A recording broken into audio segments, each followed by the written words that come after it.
Salam, hər vaxtınız xeyir olsun, dəyərli abituriyentlər, müəllimlər. Bu gün bizim qonağımız Mədinə Əyyubludur. Mədinə 3-cü qrup üzrə 600-dən yuxarı bal toplamış şagirdlərimizdən biridir.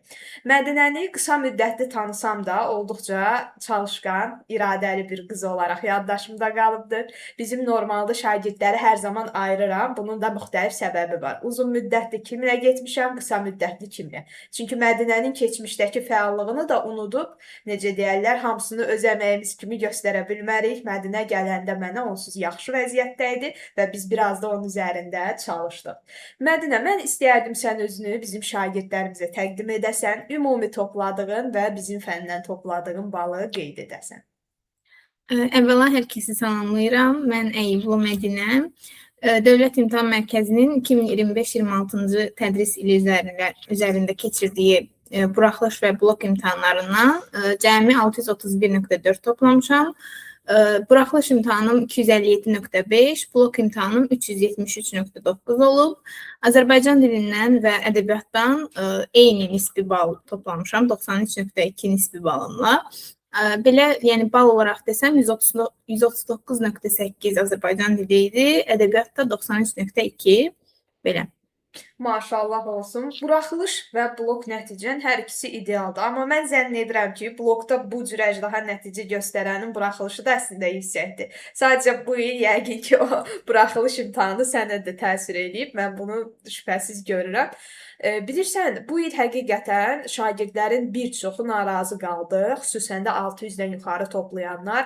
Onlar bəllidir ki, mən deyərdim 650, hətta bəziləri 700 tam bal toplamağa sən də içində, namizədsiz. Amma bu il buraxılış biraz gözlənilməz oldu. Vaxt baxımından düşünürəm. Sən də vaxt baxımından əziyyət çəkdin? Bilirsiniz necə, əslində çox abituriyent imtahana girəndə əvvəlki illəri misal götürür özünə görə, xüsusən də 2025-i. 2025-in testini işlədikcə artıq vaxtaparanlıq müşahidə olunmurdu o qədər. Ancaq mən özdə birinci zonaydım.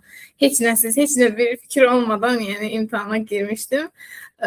Gördüm ki, yəni vaxt aparan, xüsusilə Azərbaycan dili mətnlərinin açıq cavablandırmalı sualları biraz 2-2, yəni məsələn bir sualdan 2-2 ətraflı tələb olunurdu deyə biraz yazmaq da vaxt aparır. Riyaziyyatı da mənim ürəyimcə olmamışdı. Açıqcası mən özümdən çox yüksək bal gözləyirdim. 257.5 olmağı özümü də belə təəccübləndirmişdi və məyus etmişdi. Böyük bir motivasiyam düşmüşdü xeyli, deyə bilərəm. Bəli, mən zənn edirəm ki, Azərbaycan dili bu il bizi o barədə məyus etdi. Sual tipləri ideal idi, Mədinə. Mən o barədə bilmirəm, görmüsən, videoda hazırlamışdım. Sual tipləri çox gözəl idi. Amma bir şeydən 2 dənə istəyib, sən vaxtı nəzərə almırsansa, bu dimin elədiyi, yəni ən azından bizə onu öncədən desəydi, mən inanıram ki, sizin nəticəniz 290, hətta bəlkə 300 tam ola bilərdi. Yəni bu mümkünsüz deyil. Bununla belə Mədinə, sən necə oldu? Məsələn, toparlandın, 370-dən yuxarı 400 bal üzərindən toplaya bildin. Bu 2 ayda nələr elədin? Necə özünə gəldin daha dəqiq? Mən elə buna toxunacaqdım.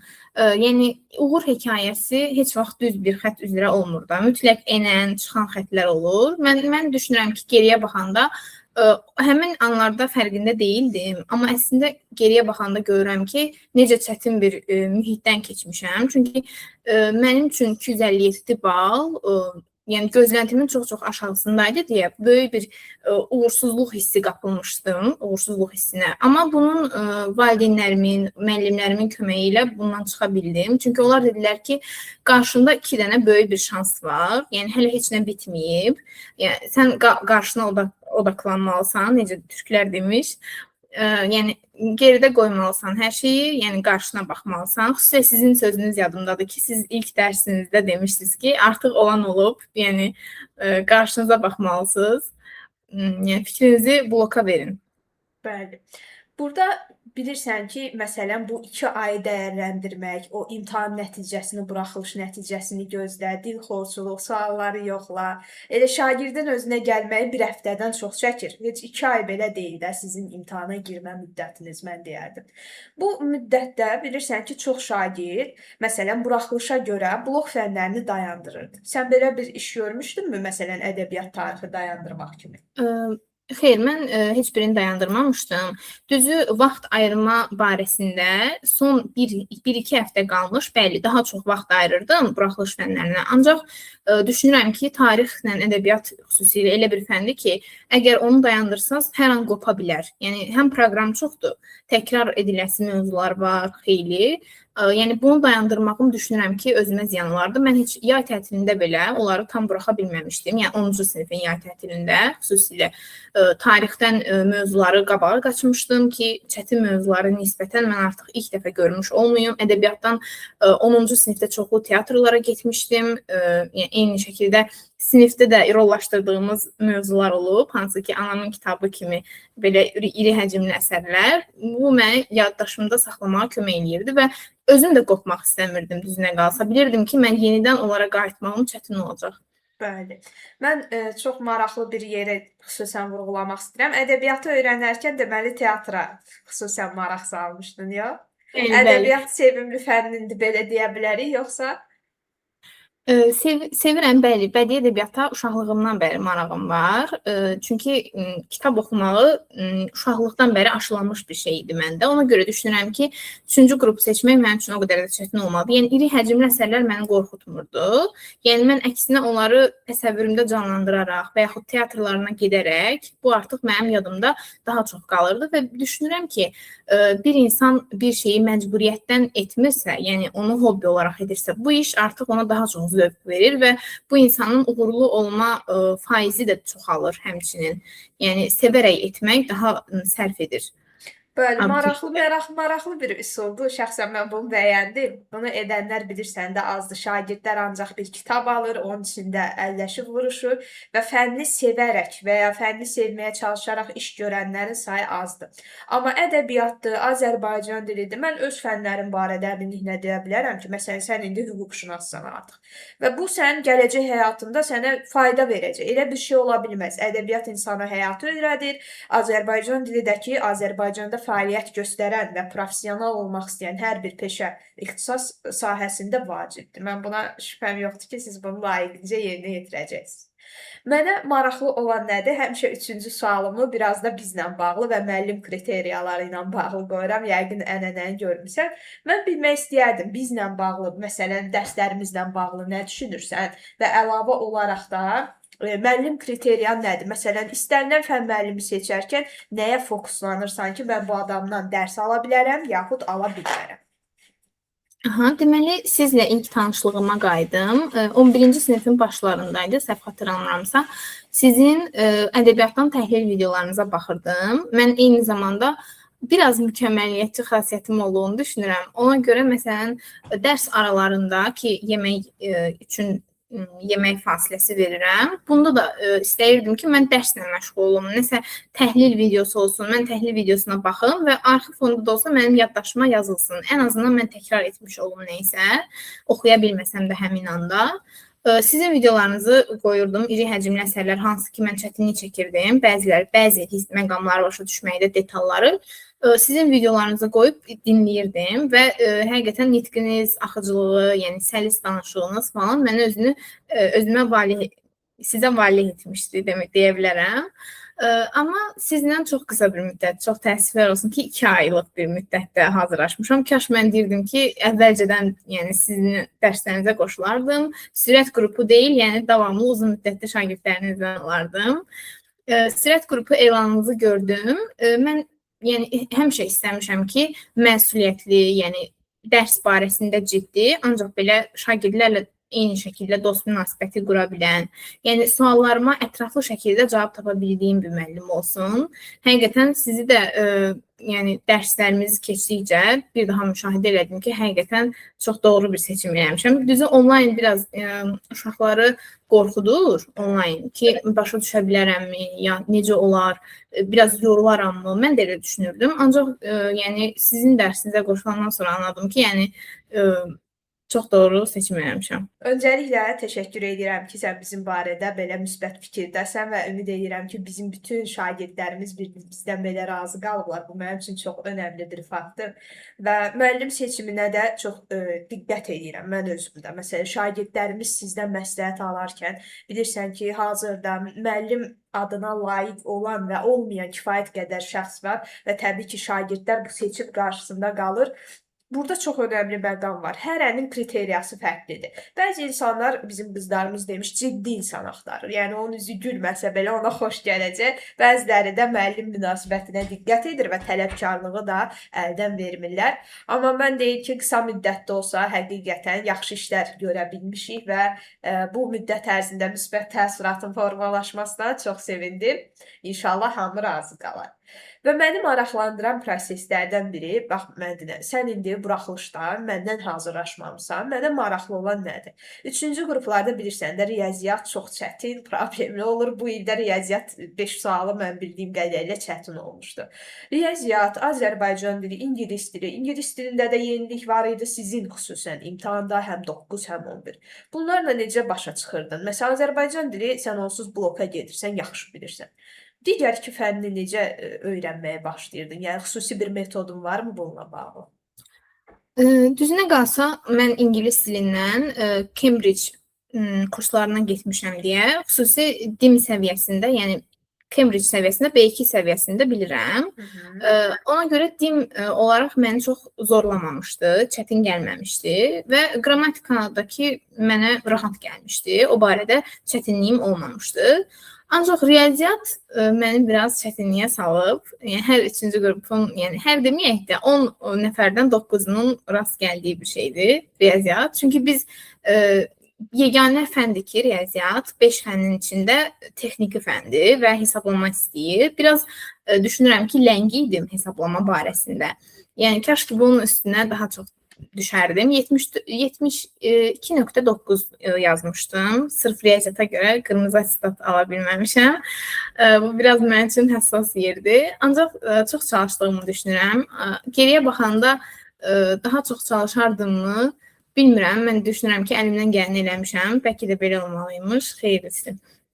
Bu gözəl bir məqamdır ki, sən öz geriyə baxdığında öz fəaliyyətindən heç də çəkinmirsən və yəni çalışdığını deyirsən. Yəni bu önəmlidir Mədinə. Biz bəzi fənlər var ki, indi sevməyə bilərik. Mən bunu açıq deyim. Hər fən təəssüf ki, bizim həyatımızda mən deyərdim çox da böyük rol oynamaya bilər. Mən deyirəm də hesablama vurma bölməni bildim. Kassir məni aldatmasın bəsdir.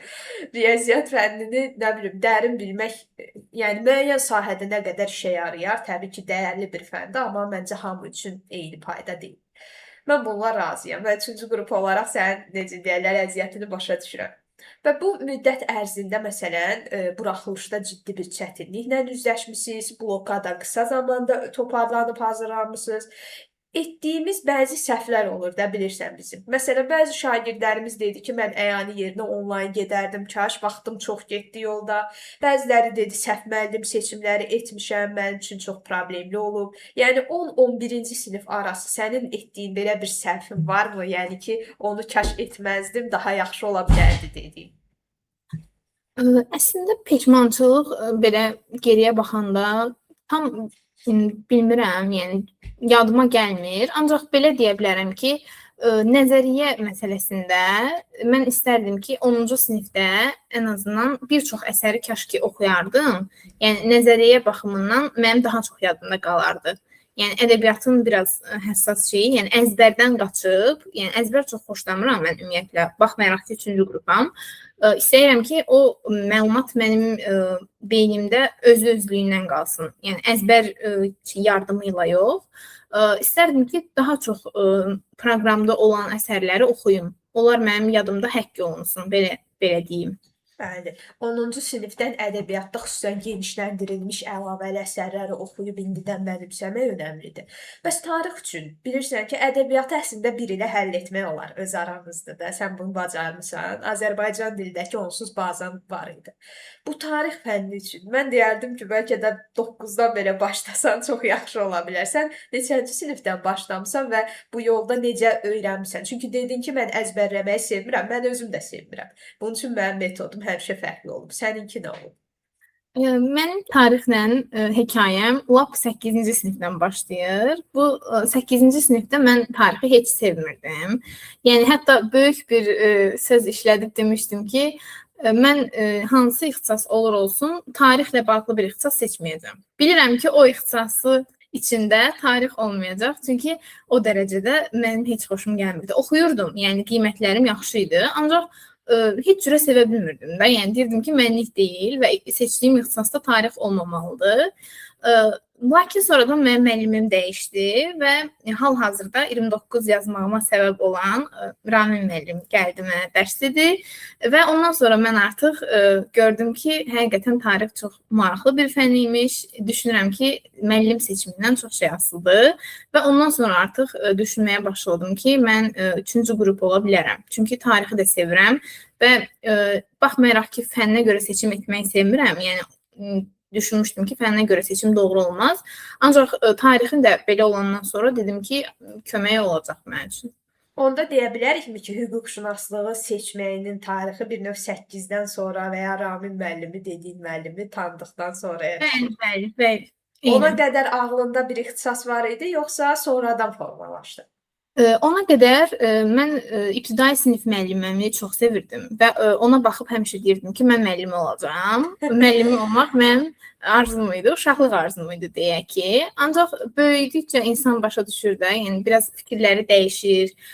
Anlayırsan ki, çox çətin bir peşədir müəllimlik, səbr istəyir. Yəni bir insana məsuliyyəti öz üzərinə götürmək, yeni bir şey öyrətmək məsuliyyəti həqiqətən böyük bir peşədir, böyük bir vəzifədir. Ona görə həm də özümü orada görmürdüm deyək. Yəni 10 il sonra o klassik suallardan biri, yəni 10 il sonra özünü harda görürsən sualına mən artıq müəllim deyə bilmirdim.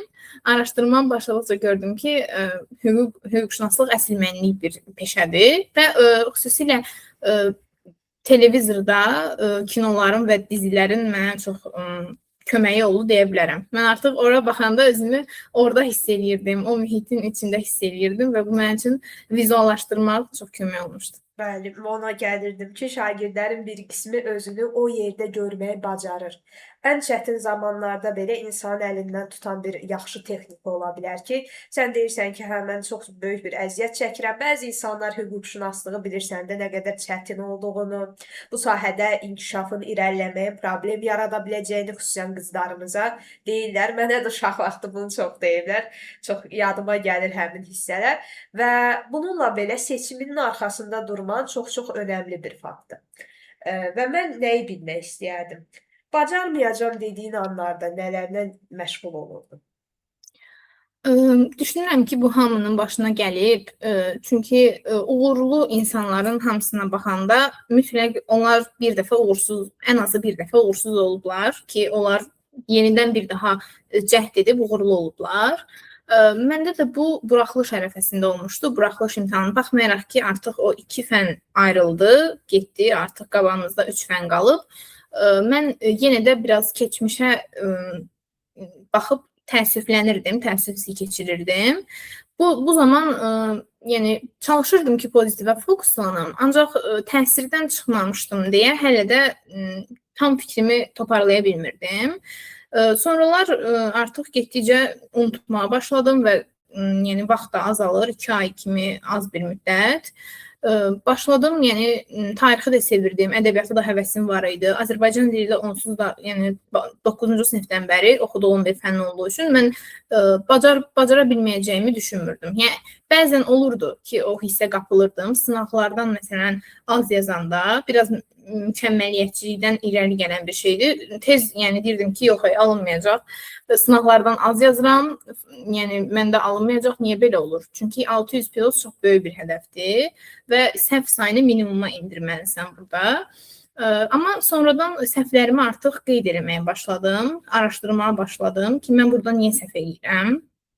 Və bunun arxasınca getdikcə düşündüm, yəni fikir formalaşdı ki, mən bu yolla artıq düzəldə biləcəm. Çünki hər gün gözümün qarşısında olurdu səhvlərim və növbəti dəfə elə bir test qarşıma gələndə mən artıq yadıma salırdım ki, mən bu mövzuda səhv eləmişdim və bunu artıq etməməliyəm. Bu önəmli texnikadır ki, sualları səhvlərin üzərində durmaq. Çox şagirdin elədiyi səhv bilirsən də budur. Sual var, amma səhv elədim, hə vəssalam. Bir dəfə baxıram cavaba, özümdə bu, necə deyərlər, fikri formalaşdırıram ki, mən bunu səhv elədim, burada problemim var, vəssalam. Üstü bağlanır. Amma mən bununla razıyam ki, səhvin üzərində durmaq önəmli bir, necə deyərlər, üsuldur. Əzbərdən bilmək istəyərdim. Demişdin ki, əzbərləməyi sevmirsən. Bəs məsələn, tarix və ədəbiyyat kimi çətin fənlərdə necə öyrənirdin mövzuları? Bəzi uşaqlar dedi ki, məndə göz yaddaşı var. Bəziləri dedi ki, mən oxuyurdum səsli və hətta özümə danışırdım. Bunu deyə bilərsənmi bizə? Aha, deməli, ədəbiyyatda xüsusilə mən teatra əvvəl vurğuladığım kimi 10-cu sinifdə getmişdim. Məsələn, Cəlil Məmmədquluzadənin Ölülər əsəri, Hüseyn Cavidin İblis əsəri, hansı ki, mən onlara baxdıqca, yəni hələ o mövzuya gəlməmiş olsaq belə, o mövzu haqqında mənim fikrim formalaşmışdı, vizuallaşmışdı deyə gözümün qarşısında. Artıq İblis əsərini biraz türk dilli sözlərlə qarışıqdır deyə İblis əsəri biraz çox şagirdə qarışıq gələ bilir. Ancaq mən onu görmüşdüm deyə artıq o mövzunu, o əsəri oxuyanda mənə qarışıq gəlmirdi. Çünki mən artıq onu görmüşdüm və bilirdim söhbət nədən gedir. Və hamısına gedə bilməsəm də teatrda, tamaşasına. Təbii ki, bunun YouTube-da çoxlu nümunələri var. Boş vaxtım olduqca açıb baxırdım ki, uzun həcmli əsərlərdə bəzən kəsib verirlər əsərləri və bu bizə tam aydın olmaya bilir. Yəni, bunun səbəbi nə üçün oldu, yəni bu hadisənin səbəbi tam aydın olmur. Ona görə istəyərdim ki, yəni onu da uyğulayırdım ki, tam həcmli əsərlərə tamaşasına baxım. Tarixdən mən də səsli oxuyurdum. Düşünürəm ki, hətta lövhəyə yazırdım. Bu taktika mənə çox kömək olmuşdu ki, çoxlu unutduğum mövzunu bilirəm ki, yəni bu mövzuda mənim zəifliyim var. Artıq özümə sanki öyrədirəm bunu. Müəllim kimi. Çünki bir şeyi ən yaxşı öyrənmənin yolu məncə özünə izah etməkdir. Müəllim kimi düşünürəm ki, o vaxt insanın yaddaşında çox yaxşı qalır. Mən onu yoxlayırdım öz üzərimdə. Bəli, arada türk sözləri ola bilər. İndi yaydı deyə dəymirəm uşaqlara. Dərsdə ola bilməzdi bunlar. Problem yoxdur əzizim. Hazırda rahatsan. İnşallah universitetdə artıq elmi üsluba çox müraciət edəcəksiniz və sizin diliniz daha da inkişaf edəcək. Burada çox maraqlı bir şey dedin. Özümə izah edirdim. Bu çox önəmlidir. Bunun elmi ədəbiyyatda da bir yeri, adı var. Mən hətta bunun latın versiyasını öz, necə deyərlər, sloqanıma çevirmişəm. Hər yerdə onu yazıram. Öyrədərkən öyrətmək. Daha doğrusu öyrədərkən öyrənmək. Və belə olduqda nə olur? Sən qarşındakı bir yoldaşına, yaxud özünə, sanki kiməsə nəyisə öyrədirsən və bu prosesdə öyrənirsən. Həmişə biz baxırıq müəllimlərimizi uşaq vaxtından nə edirik? Deyir, ya Allah, bu adam bu qədər şeyi necə bilir? Riyaziyyat müəllimi bunu necə həll edir? Azərbaycan dil müəllimi bunu necə bilir? Halbuki o müəllimlər nə edib? Oturub bütün gün əzbərləmir. Yəni çoxu etmir. Məsələn, mən etmirəm və nə edirəm? Hər dəfə dərs keçdikcə fonetikanı o qədər deyirsən, leksikanı o qədər deyirsən, ədəbiyyatı o qədər tədris edirsən ki, təkrar edirsən, başa salırsan ki, başqasına başa salarkən sən də öyrənirsən. Bu çox gözəl bir metoddur. Bunu ilk eşitdim səndən və inanıram ki, şagirdlər bunu edəcək. Mən həmişə deyirəm, hətta nəinki şagird, müəllimlər də bunu etməlidir. Elə bil ki, qabağında şagird var, sualı səsli, başa düşmədiklərini səsli qabağındakına sanki başa salırsanmış kimi. Bu metodu sevdim ki, sən bunu icra edirsən. Çox maraqlı bir metoddur.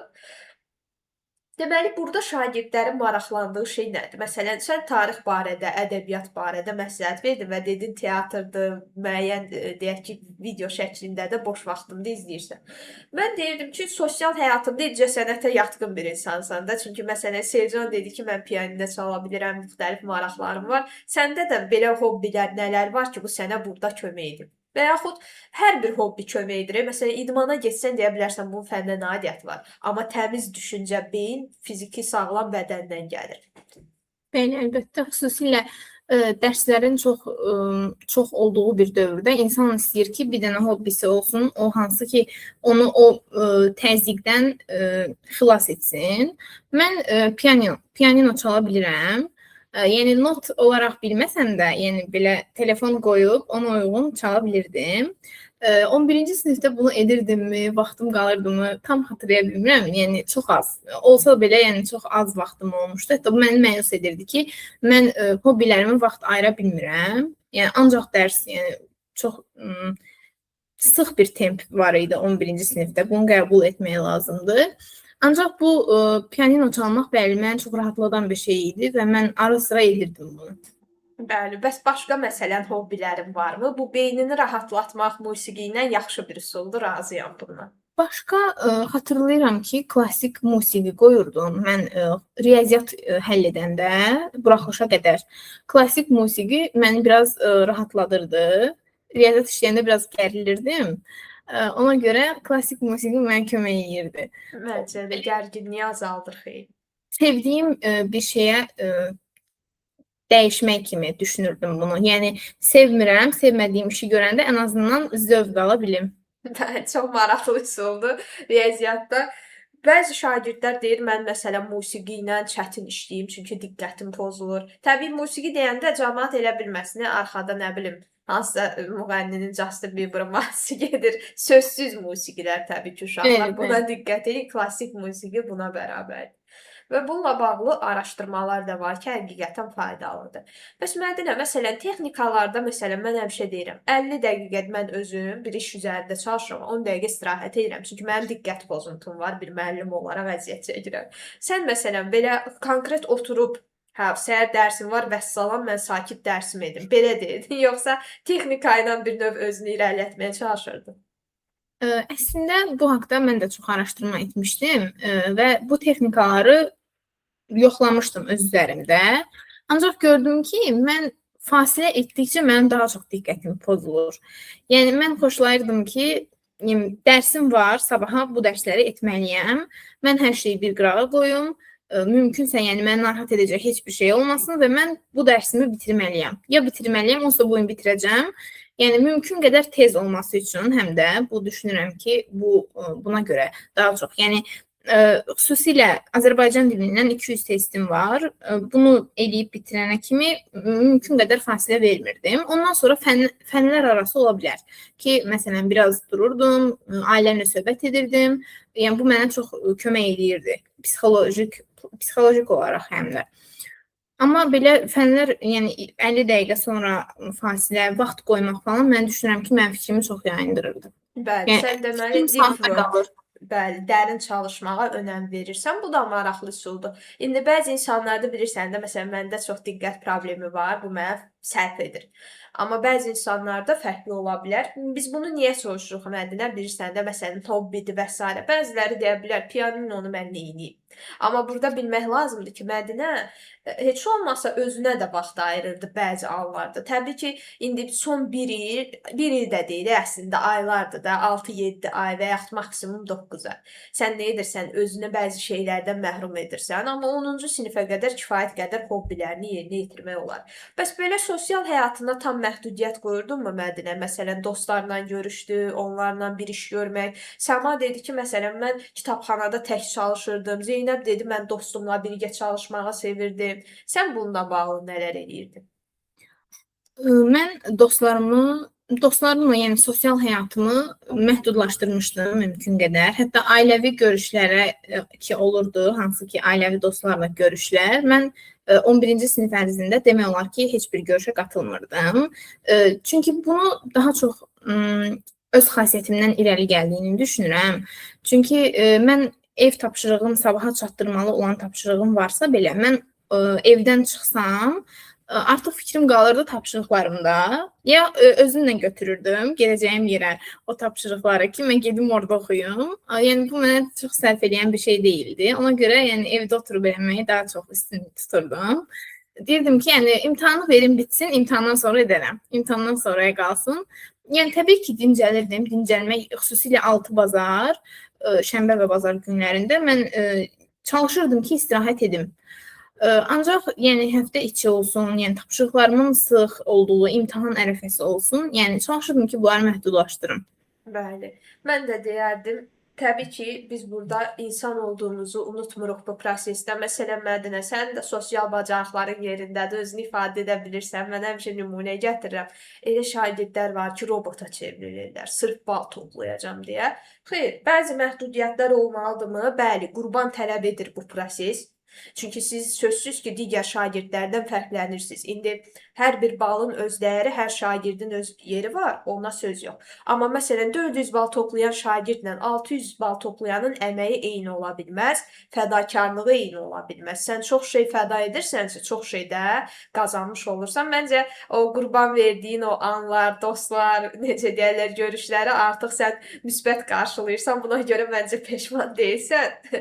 Çünki bu gündən sonra istənilən görüşdə sən ciddi mənada özünü göstərə bilirsən, söz sahibisən və artıq böyümüş kimi adam özünü hiss edir həqiqətən. Bəs sosial şəbəkələrlə aran necə idi? Məsələn, bəziləri deyir, mən onlayn dərs üçün istifadə edirəm, başqa heç bir şey. Bəziləri deyir, mən özüm üçün arada, yəni normal istifadə edirdim məhdudiyyətlə. Sosial şəbəkələrdən Instagram və TikTok işlətməmişəm, yəni 11-ci sinif ərzində. Ancaq WhatsApp, Telegram və YouTube olub. Bu WhatsApp ailə içi danışmaq, dostlarla yəni söhbətləşmək üçün bəzi zamanlarda və müəllimlər bəzən elə olurdu ki, PDF göndərirdilər ora. Eyni şəkildə Telegramda, ancaq PDF məqsədləri ilə. YouTube isə həm əyləncə, bunu yəni danmaq olmaz, həm əyləncə, həm də dərs izahları, video təhlillərinə görə istifadə eləmişəm. Xüsusilə əyləncə üçün, yəni bəzən elə olurdu ki, çox sıxılırdım dərsdən. Artıq boş vaxtlarım qalanda xoşlayırdım ki, əyləncə, yəni məni dərsdən uzaqlaşdıracaq bir şey olsun. Ki, mən yenidən qaydanda beynim tamamilə dincəlmiş şəkildə olsun. Bəli. Mən də düşünürəm ki, limitli, xüsusən 11-də limitli istifadə və ya bəzi insanların bilirsən də iradəsi zəif olur. Ümumiyyətlə, necə deyərlər, düyməli telefon işlədənlər də olur və yaxud telefonda hər şeyi silənlər də olur. Mən bunları tövsiyə edirəm. Təbii ki, onlayn dərsdə düyməli telefon işə yaramaz o heç. Və Mədinə, izləyicilərimiz soruşur. Burada indi məsələn videoların altına, sənin də videonun altına şərhlər gələcək. Deyəcəklər ki, ay Mədinə, mən bunu belə eləmişəm. İndi neyliyim? Bu şərhləri yəqin ki, görəcəksən. Onlardan qabaq mən qabaqlayıb soruşmaq istəyirəm ki, məsələn, 3-cü qruplara, indi buraxılış barədə tövsiyəni dinlən. 3-cü qruplara belə qızıl dəyərində bir tövsiyə vermək istəsən, desən ki, bunu mütləq eləməlisən. Nələri tövsiyə edərdin? Mən düşünürəm ki, 3-cü qrup olan bir abituriyent mütləq təkrar planı hazırlamalıdır özünə. Çünki proqram həddindən artıq çoxdur və biz bunu əsasən tarixdə müşahidə edirik ki, 2 fəndir demək olar ki, Azərbaycan tarixi və ümumi tarix, 2 qalın kitab. Və biz burada mənim müəllimim özü şəxsən proqram hazırlamışdı və biz o proqrama uyğun hər gün təkrarımızı edirdik. Bu eyni şəkildə ədəbiyyat üçün də keçərlidir. Düşünürəm ki, tez-tez təbii ki, o əsərin hamısını birdən-birə, yəni təkrar oxumaq çox böyük bir vaxt alar.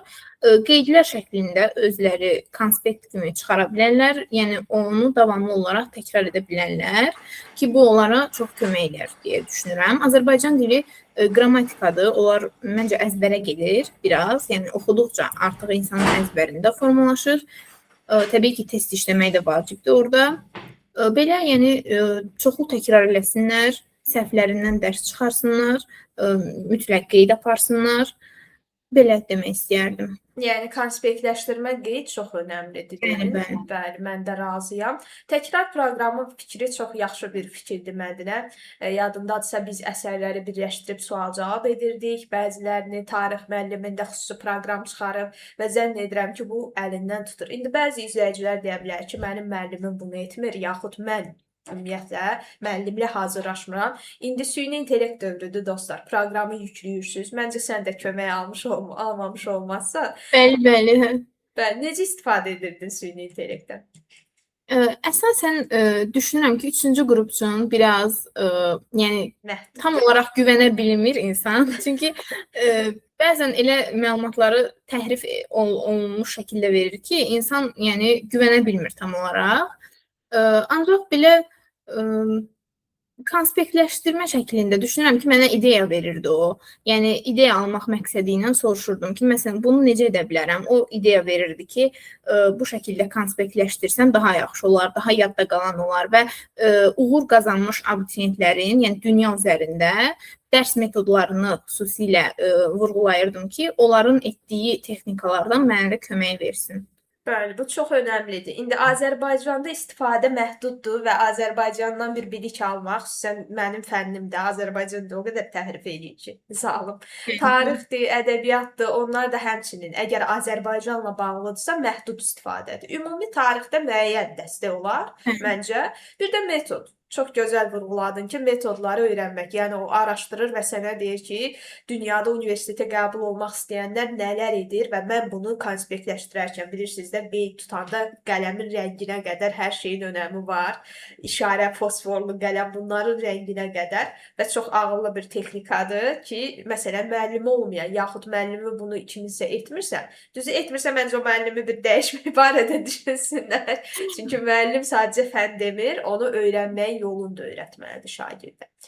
Və mən çox maraqlı faktları öyrəndim Mədinə. Həmişə deyirəm, 4 dənə 3-cü qrupumuzdan biz səhv etmirəmsə, bəli, məsləhət dinlədik və mən deyərdim hamısından çox fərqli bir metod öyrəndim və inanıram ki, şagirdlər buradan fayda alacaq. Xüsusən də 3-cü qruplar, bloka hazırlaşanlar və yenə də deyirəm, Mədinə başda olmaqla bizim digər şagirdlərimizin hamısı buraxılışdan sonra belə deyim, qısa müddətli bir məyusluq ola bilər, motivasiya düşməsi normaldır, özləri bildirdilər. Amma toparlanıblar və birinci cəhddən məsələni həll ediblər. Məsələn, Mədinə ikinci cəhdə ehtiyac duymadı, çünki kifayət qədər balı var idi.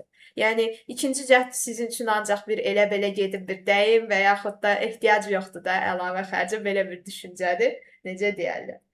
Və çox maraqlı məncə müzakirələr elədik Mədinə. Mən çox təşəkkür edirəm ki, sən mənim qonağım oldun və öz dəyərli vaxtından ayırıb bizim uşaqlara məsləhət verdin. Bilirsən ki, bizim hər il hüquqa getmək istəyən və ya digər prestijli ixtisasları istəyən, yəni sənəd vermək istəyən çox şagirdimiz var. Buradan çox məlumat alacaqlar. Son olaraq nə demək istəyərdin bizlərə?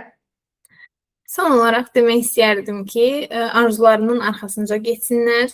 Yəni uğursuzluq onları buna düçar eləməsin. Yəni həmişə ümidli olsunlar və əgər onlar bu cür yüksək hədəfləyiblərsə, yüksək bal hədəfləyiblərsə, deməli onlar özlərində bu potensialı görüblər və bunun öhdəsindən gələ bilərlər. Necə ki, hər il yüzlərlə abituriyent 600 plus və daha yaxşı nəticələr əldə edir. Yəni demək ki, onlar da edə bilər, özlərinə ən əsası inansınlar. Bir də ətrafdakıların sözlərinə çox fikir verməsinlər. Deyə bilərik, ətrafdakılar biraz sizi də bezdirib. Yəni gözləntilər mi deyim, ya nəsə uğursuzluq olan kimi insanın özünün düşüncələri insanı əslində yorur. Yəni bu daha çox optimist yöndə olsa daha yaxşı olar. Yəni ümidlə baxsınlar gələcəyə. Bəli, mən səndə də gördüm o xüsusiyyəti ki, mükəmməliyyətçi anlayışı var da son zamanlarda biz görürük şagirdlər hər şeyin ideal olmasını istəyir, amma ola bilər diqqət səhvi, mexaniki səhvlər və yaxud bir şey bilməyə bilərik. Bu normal bir haldır. Mədinə də demiş, insan gərək özünə qarşı bir növ amansız olmasın, özünü sabotaj etməsin və sınaq nəticələrindən bir növ mən həmişə deyirəm, səhv insanı öyrədir. Vay o gündən ki, sən hər şeyi ideal edirsən. Orada artıq bilmirsən ki, sənin qüsurun olsa nə olardı. Amma səhvlərdən nəticə çıxarıb inkişaf etmək olduqca önəmlidir. Mədinəyə bir daha mən təşəkkür edirəm ki, bizə vaxt ayırdı və maraqlı məsləhətlər verdi. Mən bunları hamının izləməyini və öz şagirdlərimə bir tələb də qoyacağam Mədinə. Deyəcəm, bu qızların hamısına gedib baxırsınız axıra qədər öyrənməlidirlər. Çünki sizin həyat tərzinizin, sizin fədakarlığınızın, sizin çalışqanlığınız onların bir nümunəsi, bir bələdçisi olmalıdır. Mən indi məsləhət versəm, məhdud olacaq. Çünki mən Azərbaycan dili ədəbiyyatdan başqa fənn məsləhəti verə bilmərəm. Amma Mədinə 5 fənnin 5-nə də hazırlaşıb, hamısında da kifayət qədər yaxşı nəticə göstərib. Mədinə danışmasın, kim danışsın? Ona görə eyni yolu gedəcəyiniz insanlardan tövsiyə alın. Və mən çox şadam ki, bizim qızlarımız gözəl nəticə göstərib. İnşallah Mədinə ilə də biz əyanidə görüşəcəyik. Yəqin ki, düzdür Mədinə? Bəli, inşallah. İnşallah yaxın günlərdə biz onunla da görüşəcəyik. Bizi izlədiyiniz üçün təşəkkür edirik. Sağ olun, salamat qalın.